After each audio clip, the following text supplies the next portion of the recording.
Welcome to the Department of Commerce National Apprenticeship Week webinar, and thank you for joining us today. This week, we are celebrating the workers of America and highlighting the importance of registered apprenticeship programs run by unions, employers, and other organizations. The Biden-Harris administration and the U.S. Department of Commerce are focused on helping to grow the number of registered apprenticeships across the country through strategic investments, fostering transformative employer practices, and providing meaningful data on the impact of registered apprenticeship. I'm Alejandra Castillo, and I'm the Assistant Secretary for Economic Development at the U.S. Department of Commerce. As we know, registered apprenticeships help address some of our nation's most pressing workforce challenges and helps build stronger, more robust regional economies across the country. At the U.S. Economic Development Administration, also known as EDA, we are proud of our investments in registered apprenticeships through our American Rescue Plan Good Jobs Challenge. We know that American economies cannot succeed without a skilled, diverse workforce, and the Good Jobs Challenge invests $500 million in 32 grantees to build high-quality workforce systems that will dramatically transform America's communities. Many of the Good Jobs Challenge awardees are using registered apprenticeship to train local populations. These grantees recognize the power of registered apprenticeship. It is a model that always allows employers to find the skilled workers they need to grow and provide workers with paid on-the-job training, mentorship, and most importantly, a well-paying job when they finish training. When Secretary Raimondo talks about moving away from the train and pray model towards one that is about train and hire model, that is what we're talking about here at EDA. I want to thank you all for joining us today. I also want to recognize Lauren Starks and the Good Jobs Challenge team. I am now pleased to turn the program over to my colleague, David Langdon, with the Office of the Secretary. David, over to you. Thank you very much, Alejandra, for the warm welcome and for your leadership at such a transformative time for the Economic Development Administration and a critical time for our nation. And welcome again to today's panel discussion for the 8th Annual National Apprenticeship Week. To set the stage for panel discussion, we've invited our colleague and partner from the U.S. Department of Labor, Manny Lamar, to talk briefly about the Biden-Harris administration's registered apprenticeship agenda. Manny serves as Senior Advisor for Workforce at the Employment and Training Administration, or ETA, with a portfolio spanning apprenticeships, sector strategies, industry engagement, and federal policy strategy, all topics we'll be touching on today. So before joining the administration, Manny led and supported research and technical assistance projects at WestEd, a national nonpartisan research organization. And he previously was the founding executive director of Nevada Governor's Office of Workforce Innovation, and he served as the governor's designee on the Governor's Workforce Development Board. I think most importantly, he began his career as a teacher and brings a sensitivity and experience as a teacher to all of his work at the U.S. Department of Labor. He's been a fantastic partner to all of us. So I'll turn it over to Manny. Good afternoon. Thank you, Dave. Appreciate the welcome. First, thank you to my friends at the Department of Commerce for the invitation. As we celebrate National Apprenticeship Week and the 85th anniversary of the National Apprenticeship Act, really the administration and the Department of Labor and Commerce, we've doubled down on our commitment to expanding, modernizing, and diversifying registered apprenticeships. The administration's commitment to equity and creating pathways for women and other underserved populations into good-paying jobs have been intentional, sustained, and with some initial results that we hope to build on as we continue to work across agencies. But first, I want to frame that when we are talking about apprenticeships, we are talking about high-quality pathways and apprenticeships registered either at the U.S. Department of Labor or state apprenticeship agencies. The core element of what an apprenticeship is, as Assistant Secretary Castillo mentioned, consists of the recommended 144 hours of the technical instruction, which is the classroom instructions, the 2,000 hours of on-the-job learning, being paid on day one, working closely with a mentor or experienced practitioner that leads to a nationally recognized credential.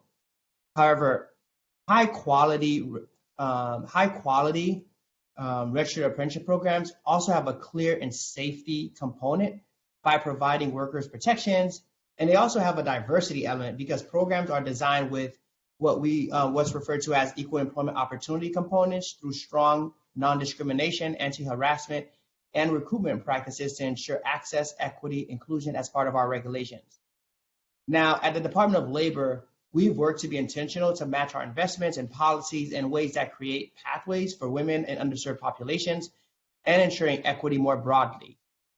For example, we've invested $31 million in apprenticeship diversity and inclusion centers. The goals of those TA centers is to increase the number of quality apprenticeship programs that incorporate DEIA best practices.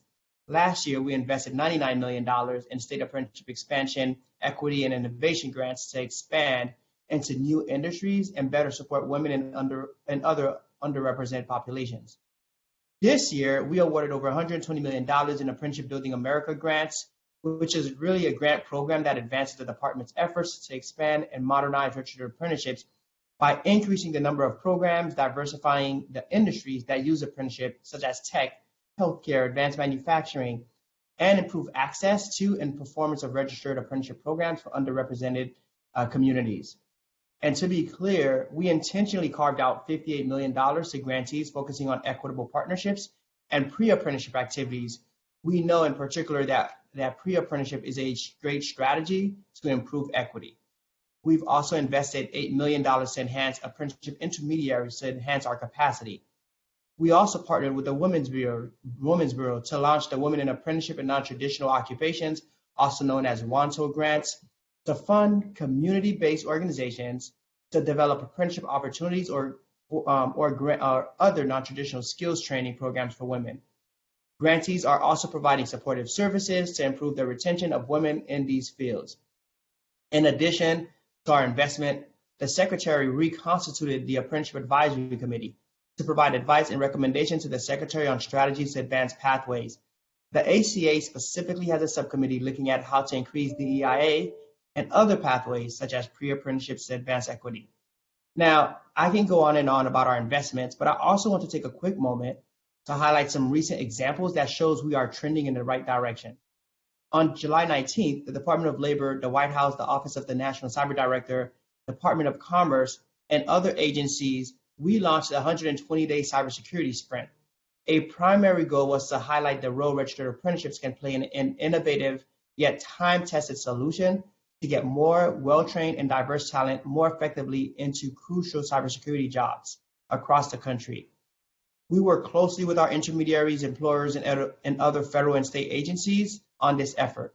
And this week, we are closing in on this sprint, and we've launched over 190 programs or are under development, 120 new occupations, and nearly 8,000 apprentices have been hired. More importantly, though, improving DEIA was a key goal of the sprint. Now, of the new cybersecurity apprentices hired into the private sectors in July 19, 41% are people of color and 32% are female. Prior to this sprint, 27% of all cybersecurity apprentices were people of color and 28% women. This is only the beginning. Our work is far from done. This sprint has brought us and our federal partners even closer together to work on DEIA-focused organizations that connect workforce opportunities to those who need them the most. The final thing I'll highlight is our American Apprenticeship Initiative grant evaluation. Now, the goal of the AI grants were to expand in the apprenticeships in the U.S. into sectors with few apprenticeships, such as IT and healthcare or other sectors, to underserved populations. 68% of AI apprentices were from underrepresented populations compared to 46% of all apprentices from underrepresented populations. While we are still digesting the report, and I encourage you to check out the report online, maybe make it a fun Thanksgiving holiday reading while watching football, we see that AAI apprentices' earnings grew almost 50% between the year before starting the program and the year after the program ended. Annual earnings for Black apprentices grew by 37%, 50% for Hispanics, and 65% for women. Earning for women went from a little over $29,000 to over $48,000. And earning growth was highest for apprentices in computer, IT, and healthcare occupations. In fact, there was a 174% increase from 22,000 to 61,000. Now, I want to be clear, there were still disparities that are unacceptable to us. However, we also acknowledge and welcome the significant wage increases we saw amongst racial groups and women. As I close, I want to say, that in my experience, I think that the key drivers of equity, particularly when we think about apprenticeships, is really around one, clearly articulating equity as a priority or goal in investments. Two, providing support for pre-apprenticeship and supportive or wraparound services to build strong apprenticeship pipelines to account for issues such as transportation or childcare or other issues, and working with the workforce system with apprenticeships. Three, intentional focus on non-traditional and increasing awareness around opportunities. And finally, partnerships and recruitment from diverse populations and organizations. We have to partner with organizations not just committed to equity, but with pipelines or reach into communities. DOL is committed to effectively addressing long-standing barriers that may exist in registered apprenticeship programs, and really just to build a skilled and diverse workforce needed to compete in this global economy. So thank you for everyone for joining this conversation, because I know you're also pursuing or leading incredible work. And thank you to my colleagues and friends at the Department of Commerce for advancing this critical conversation. I'll turn it back over to you, Dave.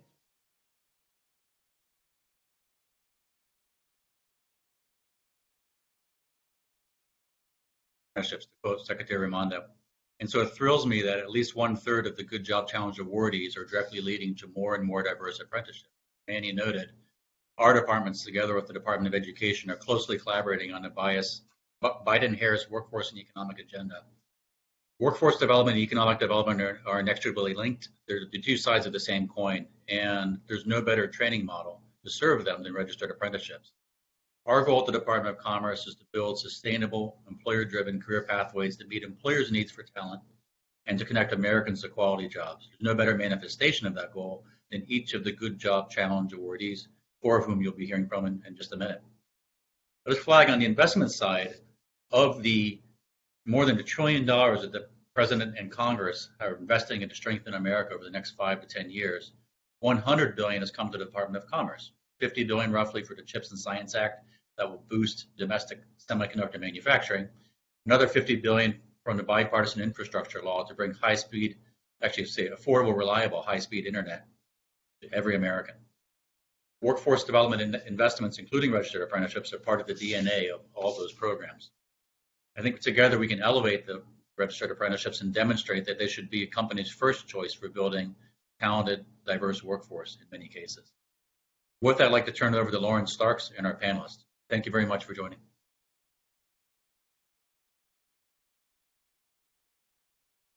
Thank you, Assistant Secretary Castillo, my incredible colleagues, Dave and Manny, for those great remarks. And happy National Apprenticeship Week all. I am Lauren Starks, and I serve as the lead for the Good EA. I am excited for our session today on registered apprenticeship as a key lever to help further access to good jobs and to accelerate economic advancement for women across diverse industries.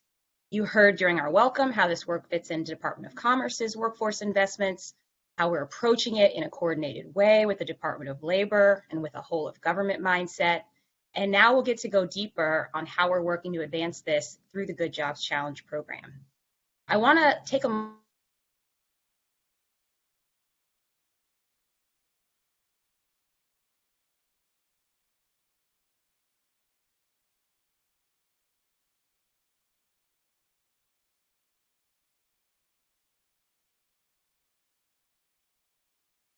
31 states and Puerto Rico, and is focused on getting Americans back to work, increasing wage growth, as well as developing the demand-driven systems that help more Americans secure and retain quality jobs. It's important to also know that each of these projects is bringing together diverse stakeholders. We have economic development organizations coming together with workforce boards, 2- and 4-year institutions, labor unions, local government, community-based organizations, and other key stakeholders, along with large and small employers as coalition partners. Each project is also focused on removing barriers for workers through wraparound services such as childcare and transportation. We're going to hear today from an amazing panel of leaders who represent 4 of our 32 awardees, and they're going to touch on a few themes. The first is how they're designing and integrating registered apprenticeship through their projects. We're also going to hear some insights about how they're overcoming challenges to this work. And we're going to also talk about the features and approaches of the registered apprenticeship model that are important to consider in advancing equity, advancing all of those great points and outcomes that Manny just shared. So I'm going to briefly introduce each panelist, and then we'll kick off with the group's opening reflections.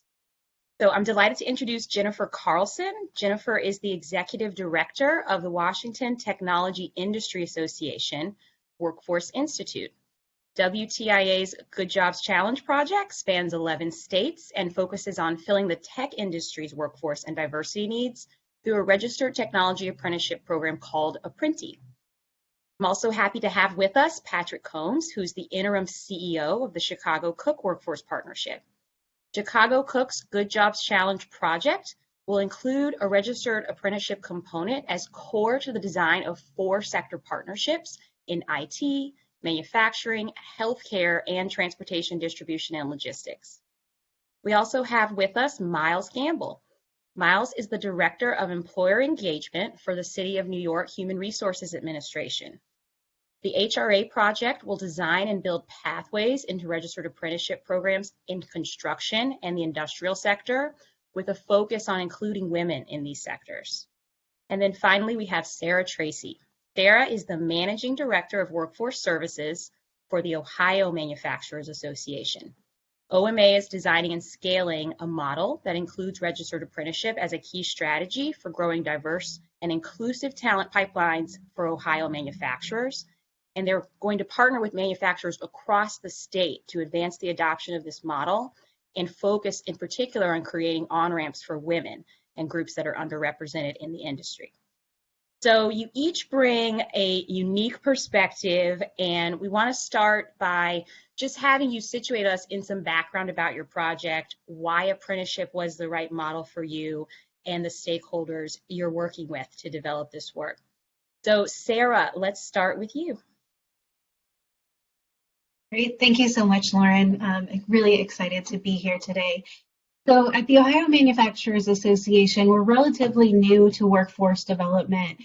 And really, I say that in the last 6 or 7 years, but in that time, we have been really focusing on trying to understand what manufacturers' needs are around workforce and matching them up with the best possible tools to get those needs met. And we really think that registered apprenticeship is one of the best tools out there. So I think a lot of times manufacturers are tentative about registered apprenticeship. They see it as a construction resource. They see it as a union resource. But really, it's about documenting and continuously improving training programs, and manufacturers love that. So we just sing the gospel of registered apprenticeship, and manufacturers pick up on it. And so that's what we're doing around the state, is talking to manufacturers about this great tool, talking to women and others about why they should get into manufacturing, and then pairing those. Thank you, Sarah. Jennifer, let's hear from you next. Thank you, Lauren. From an Apprenti perspective, most of the tech industry, as we've been doing this now for about 7 years, has got a number of companies that are and have used apprenticeship in other parts of the globe, and they're looking at apprenticeship as a way to, kind of close the talent gap. And there were concerns and questions about how it would work, as Sarah was saying, that it's viewed to be more of a building and construction trade tool here in the United States. But as this industry is starting to look for other ways to skill up and create a secondary talented workforce beyond ed, they were also looking for something that could deliver consistency and a strong model that was portable across state lines, industry sectors, and so on. And so the apprenticeship model really rose to the top as the next most logical system to engage with beyond higher ed, which is where the technology sector has really found most of its talent to this point. So this was a unique opportunity to take something that was already nimble and adapt it for the sector, and the sector is now starting to really embrace it as it's coming into its own. Thank you, Jennifer. Miles, I'll pass the virtual mic to you. Thank you so much, Lauren. Firstly, good afternoon, everyone. I hope everybody's having a great Thursday. Thank you so much for having me here. Congratulations to Department of Commerce, EDA, everyone who's behind organizing this. It's great, and opportunities like this are very needed. So we appreciate it on behalf of me, HRA, and everyone else on to MNI Initiative. I see apprenticeships in general as just being the great equalizer for all the people we serve, giving them the leg up that other communities already have baked into their resources and networks. So as we chart a path from poverty to the middle class, it can completely transform someone's life. But as an equity-focused strategy, we recognize that not everyone is starting at the same level, and that requires, additional remedy and additional supports. The PINK program, or Pathways to Industrial and Construction Careers, will serve individuals who are not typically exposed to opportunities to train in construction or transportation. Through New York City Human Resource Administration as our system lead on this initiative, we are poised to actually serve cash assistance recipients and other low-income recipients. So really working with the folks who have one or multiple barriers to meaningful careers, or who are not traditionally seen as job ready or training ready even. To mitigate certain barriers, we will use several resources, including financial counseling, career navigators, bridge programming, which I think someone mentioned or a few people mentioned, employment liaisons to work with accessing needed benefits, and advancement within the industry. And for specific expertise and career advancement, we're partnering with the Consortium for Worker Education as the backbone experts of this program. And they've already have proven themselves as a staple for registered apprenticeships through things like their New York Mechanics Apprenticeship program in New York. And we're also proud to be working with the Building Construction Trades Council and their, of course, pre-apprenticeship partners as well. A big part of the work is really dismantling the existing silos between agencies and our partners so that we can all serve a common population more efficiently. One thing we kind of know is that we're all, like, the people who need to be helped, we're all trying to help, but it's not going to happen if we're all, like, in our own ivory towers. So, that's what makes our program dynamic, using all the ingredients in our kitchen to track participants to registered apprenticeships and on their way to getting, good jobs in the city of New York. Thank you, Miles. And Patrick, let's hear from you about how this model fits with your project.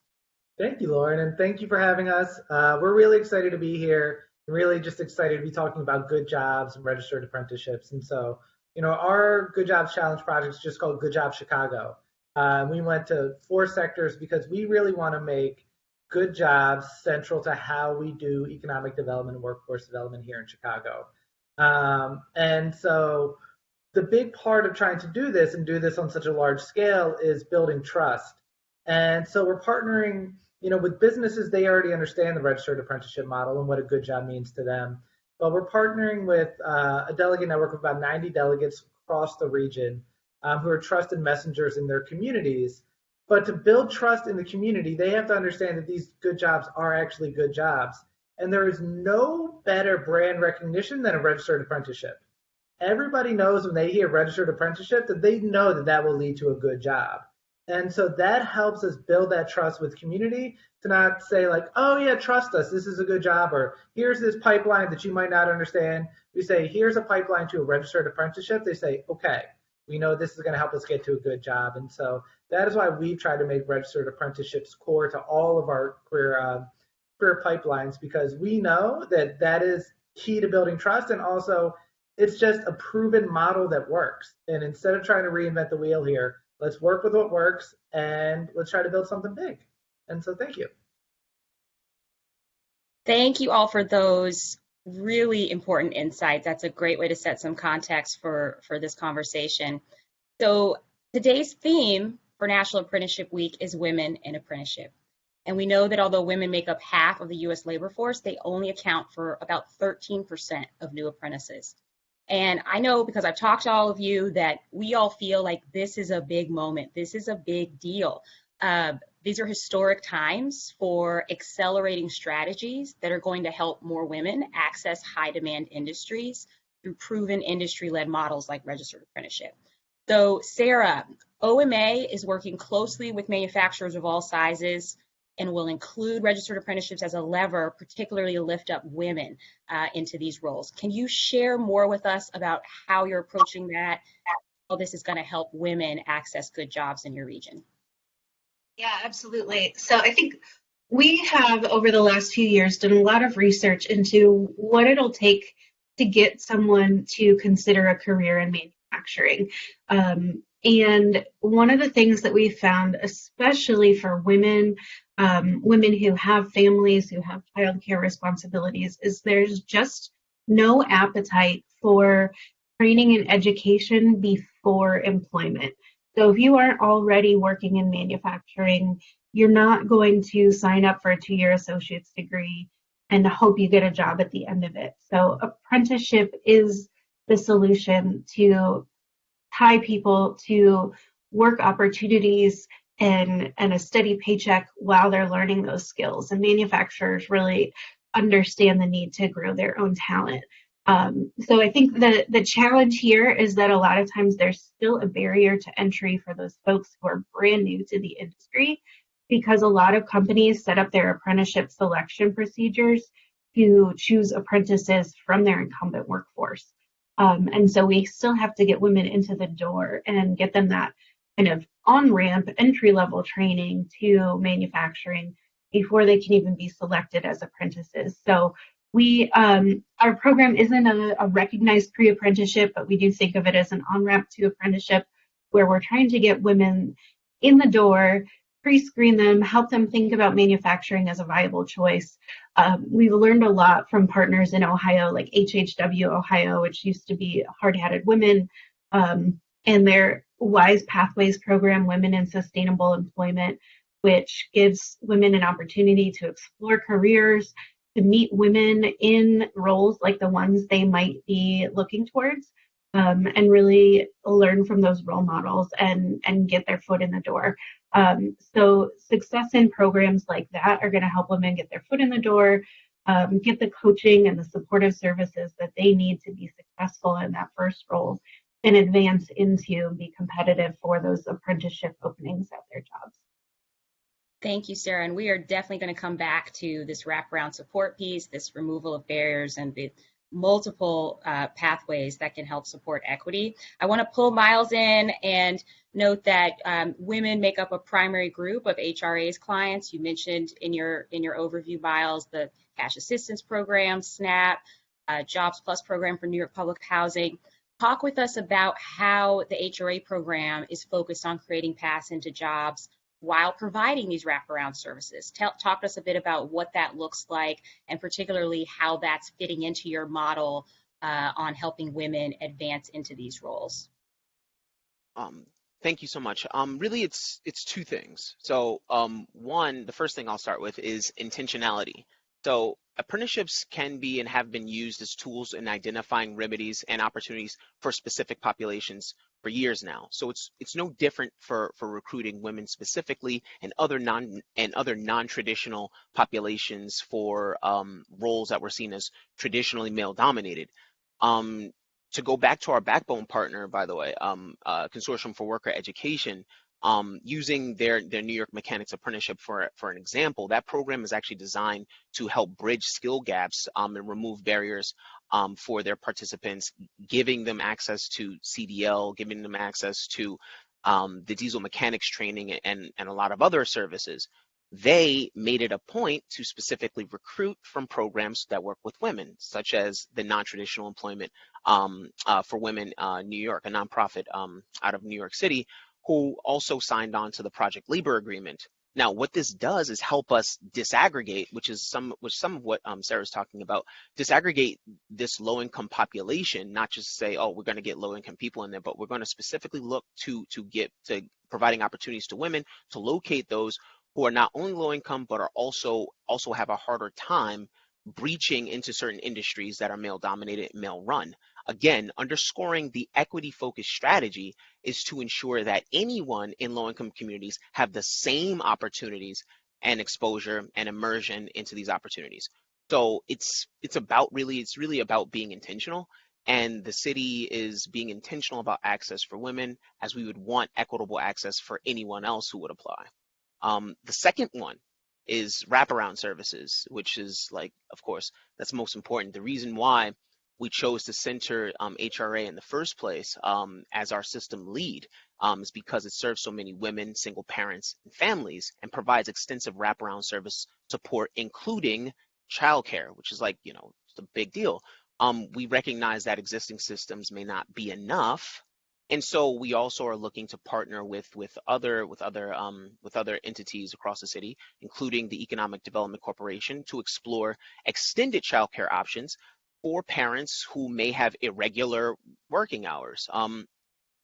There's a group out of Boston, a woman-led coalition called Care That Works, and they actually work to provide equity in childcare and other familial care to families who work irregular hours. If anybody knows a person or people who work in industrial or construction careers, that that their workday looks vastly different than a 9 to 5 or a 9 to 6. So if you have to be on a construction site at 5 a.m. in New York City, our kids go to school at public school like 7 a.m. Then it's like it just doesn't match up. And so Care That Works, for example, would actually be able to provide the child care services for families with children 12 and under. And that really opens up a lot of opportunities, not only for the same kind of like career immersion, but it gives opportunities to not disrupt a person's career aspirations, as well as not disrupt meaningful time with their families, and they don't necessarily have to make that tough decision between the two, which is just unreasonable in the first place. I really like your point about intentionality. It's so important, or focused on designing and orienting this work for equity to be intentional. Intentionality comes up as well in terms of how you structure the program, how you help make it more replicable, potentially more scalable. And so, I want to pivot now to thinking about that and, just noting that when we're thinking about ways to move the needle to create more pathways into good jobs, that making the models easier to replicate is important. So Jennifer, I want to hear from you about this. Like, how do you think about building the infrastructure for this work for companies in a way that makes this model operational and scalable? Can you share some insights from Apprenti's experience here in overcoming challenges and give us some of those practice points? Absolutely. I think, as an intermediary, one of the core themes that comes through in what Miles said is the number of resources that he was identifying have to engage. And as companies are coming to this, particularly in non-traditional sectors, for the first time and looking at how to make this both a long-term and sustainable investment for their organization, but also how do they set up internal operations and systems adequately to support apprentices coming in, knowing that we're trying to attract people from non-traditional backgrounds, create opportunity to close economic divide, and also close that education gap that exists in a lot of ways. And it takes a village. And in order for that to happen, this is what our role collectively is as the intermediaries, is to bring all of those resources to bear and help convene those for the companies. And so that is accelerating the process. The companies are coming into it with a very open set of expectations, but they don't know what they don't know. And so what we're collectively bringing to the table are who organizationally needs to be at the table to support the apprentices, what community-based organizations can we bring to the table to help attract that diverse talent, how do we get them adequately trained or pre-trained through pre-apprenticeship into the role so that they can be successful, and then how do we get the employer set up internally to mentor that person adequately all the way through so they can be retained at the end of their apprenticeship. Apprenticeship is a job, it's a train to retain model. And so companies are looking at, what's the level of investment needed and what are all the services that need to be in place. And they're not set up to really make that determination up front. So they're leveraging the work that has been done by those who've gone before them. They're taking best practices from other companies who have already gone through this process and leveraging that so that they can replicate this in a in a model that is multi-jurisdictional, with apprenticeship through Labor Department being both federal and state. And they're trying to figure out where's the best investment for their resources. Where should they be investing inside their organization on the operations side? Because this is new for them, and so they're not, hurling millions of dollars and 50 new staff heads in order to help manage an ecosystem. They are looking for somebody to help them inform that process as they project manage it, and over time grow this, whether they're at an enterprise level or a small business. How do they operationalize something in a way that works systematically and consistently across their organization, no matter what state they're in or occupation they're in? Thank you, Jennifer. I want to stay on this theme of on-ramps, really creating the infrastructure to do this well at scale. But coming to you, Patrick, would love to hear insights from you on ways to do this in such a way that it overcomes barriers for participants, like how to design these models such that they are meeting participants where they are. Chicago Cook has a lot of deep experience in this, and would love to hear what approaches you all have considered to help build the pipeline into registered apprenticeship, and how this is helping to remove those obstacles, particularly for women. Absolutely, Lauren. And one of the biggest misconceptions we had, or biggest mistakes we've made over the years, is thinking that a pathway to a good job begins at an apprenticeship. Apprenticeships really are that last step to help get somebody in there. But if you take it from an equity lens, you realize you have to meet people where they are. And some people just aren't ready to go into an apprenticeship. And so if we want to take a filtering in approach instead of a filtering out, kind of a no wrong door approach, then we have to understand that we have to build these pathways all the way back to wherever anybody is, because we believe that anybody who wants a good job should be able to get a good job, and anybody should have access to these opportunities no matter where they are. And it's on us to build that infrastructure into communities to make sure we're able to do that. So, whether it starts with a pre-apprenticeship or a bridge program or on-ramp to a bridge program, if we have to start with adult basic education to get those numeracy skills, those literacy skills up, if it's English as a second language programs where you're building in some of that as well, where do we need to get to do this right? Because, again, as I talked about before about building trust, the worst thing you can do working with the community is set somebody up to fail. And if you're trying to take people who are not ready for an apprenticeship and put them right into it, then they're not going to be successful. The businesses aren't going to be happy. And then you're going to be right back at square one. So really understanding the needs of the community that you're trying to serve and build the pathways into those communities instead of saying, figure out your way to get to where I'm starting my program from. And so that's how we've really been able to build success and build trust in getting people into these registered apprenticeships, and knowing that, as everyone's talked about, just getting someone on the pathway is not enough, that you're going to need to support them, you're going to need to provide services around them, and you're going to need to coach them and just cheer on them throughout the whole thing. Otherwise, you might not be able to get there. And so that's really been one of the biggest lessons we've learned as we've been building these out over the years. Thank you, Patrick. And we all know that, some of the most inspiring aspects of this are the real world impacts. Would love to hear and come back to you, Jennifer, on, this theme of wraparound, this theme of support. What stands out to you in particular about Apprenticeship's approach and about, the real investment and how it can really change people's lives? Yeah, it's a couple of things from, we'll take it from a corporate side as well as the individual. From the company side, it's the ability to assess the skill level of the individual and determine how far along in that learning spectrum that they are. How close are they to being able to go into the apprenticeship versus where do we need to start them on some more fundamentals and get them going in a pre-apprenticeship so that they have the opportunity to grow. And our ability to assess that and kind of divide and conquer and refer them to the appropriate resource for where to get them skilled to that level, to get them so they're to an employer level, is probably the best service that we can offer from an employer perspective, because they're not adept at being able to assess that for themselves. That is not how their hiring works. That's not how they've skilled or identified talent to this point. So apprenticeship, while a wonderful onboarding opportunity, means that there's other investments that have to be made in those individuals to get them to the job, which Patrick was just talking about. On the other side of the spectrum, the individual coming into this, our median age in this program is 31. And so we're looking at people who have life experience under their belt. They have gone through kind of that individualized learning of life, and they're coming into this, number one role coming into our program before apprenticeship was military, number two, Uber driver. These are people coming from every walk of life looking for an opportunity to scale up into a better life opportunity.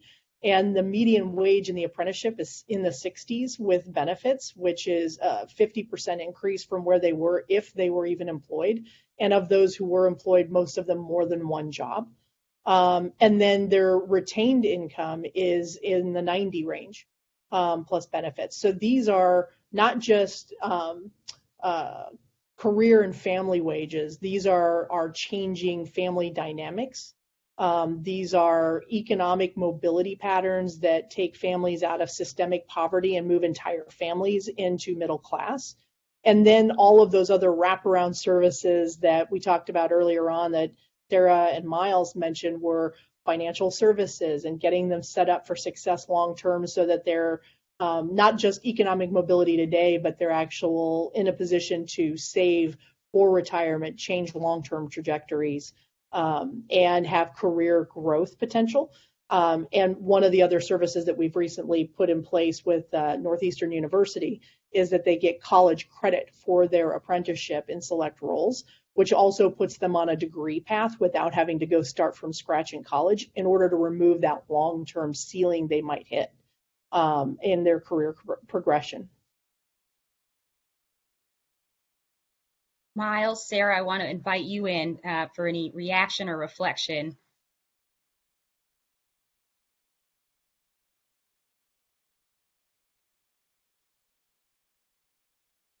Oh, I can't hear you, Miles. Any reflection on to Jennifer's comments on really designing for equity, building in, but like really identifying this as having real world impacts and how the registered apprenticeship model can create these on ramps, not only for individuals, but for communities, for intergenerational opportunity building. Wait, Sarah, you can go first if you want to. I don't mind.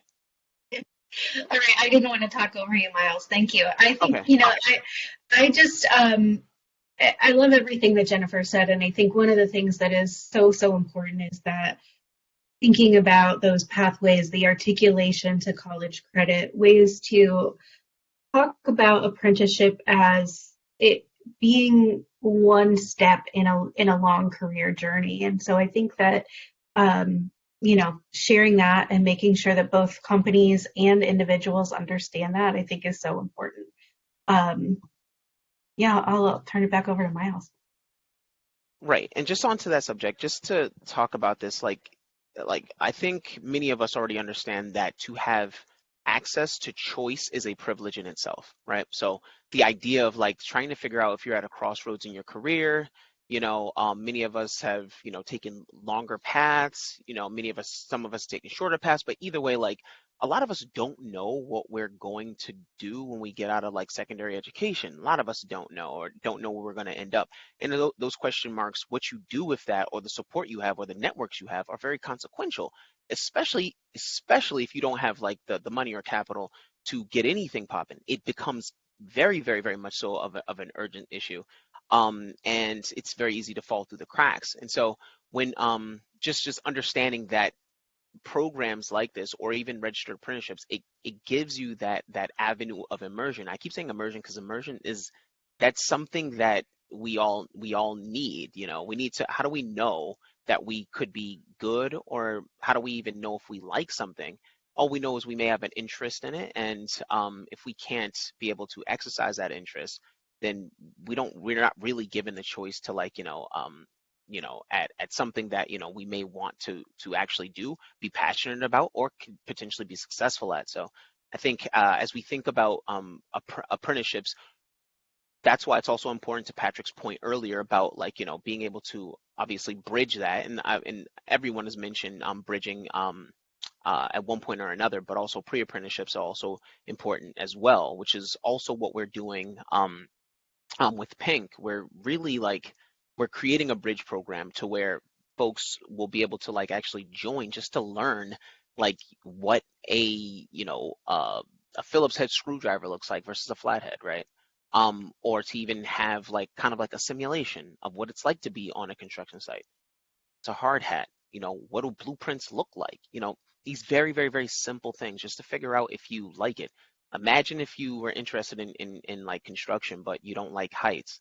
How do you know that? I mean, like, there's so many things that, that the choice matters. And so that's something that also should be emphasized. Thank you, Miles and Sarah. Well, all of you are champions, you are leaders, you are imagining what's possible through your projects, and it's all really exciting. And so I want to end on a reflection that really kind of sets our sight to the future, a few years from now. So how will you use this grant to further invest, advance, accelerate this focus on registered apprenticeship? Share with us a closing reflection. And Patrick, I'll start with you, and then would invite others to share as we close out. Thank you, Lauren. Yeah, I mean, my goal is for 3 years down the road for people to see registered apprenticeships as, inevitable, and good jobs as the expectation. The Biden-Harris administration's made a kind of once-in-a-generation investment with the American Rescue Plan Act and with the infrastructure bill, but that won't be around forever. And so 3 years from now, I want these programs to be such a success that, funders, state, local, are lining up to say, how can we continue to support these? We know the community needs them. We know businesses need them. So we really want to take what we're doing today and build something so impactful that we don't have to rally support, that support's going to come rally to us. And so that's really what we're hoping for to be 3 years from now. Sarah? Yeah, I love this question. And I think for us, you started off, Lauren, I think, mentioning some of the statistics, the disparity between women in the workforce in general versus women in apprenticeship. And I think that number is very similar to what we see in manufacturing. I think it's 15 or 20% women in this industry. We are aiming to get to closer to reflecting what the community looks like. And I think part of that, and part of what we are investing in the Good Jobs Challenge, is manufacturer professional development, helping them to understand what it means to create good jobs. It's not just good pay. There's so much more to it. And those supportive services that we've talked about, and wraparound supports and inclusiveness, are all part of that. So really helping manufacturers to think about, how do they create a welcoming and inclusive workplace for women, so that we don't just bring them in, but we keep them. And so I think a part of that, you asked us yesterday when we were prepping to think about policy and sustainability. And so one of the things that I want to come back to is those investments in availability of childcare and public transportation and those kinds of things, I think, are such a huge barrier to getting women to work and to stick with work. And so would love to see greater investments in those things. That is a perfect place to land what has been such an insightful, thoughtful discussion with all of you. We're really proud to have you as part of our Good Jobs Challenge community, and to work with you in the years to come to further all this great work you're doing. So I want to thank our panelists. I also want to thank our American Rescue Plan team members, Leopold Spoke-Gellert, and our Presidential Management Fellow, Joey Heavner, for their outstanding work organizing this session today. I'm actually going to hand off the mic, the virtual mic, to Leopold to close us out and share some resources that can keep the conversation going. Thank you so much, Lauren, and thank you to our panelists. It was such a rich discussion. I wish it could go on for an hour longer. And that's what I want to say to all of you. Let's keep the conversation going, right? The apprenticeship movement is a movement. We're trying to make apprenticeship a reality across the country, not just something that people think of as a German or a European way of getting people into good jobs, but an American tool that gets people from all backgrounds into good jobs. And we would love for folks that are on the line today to join us in this movement. I put our email in the chat, goodjobschallenge@eda.gov. Reach out to us, and we'd love to continue this conversation with you all to be part of this $500 million investment in good jobs for American communities. So thank you so much for joining us today, and we hope to talk to you soon.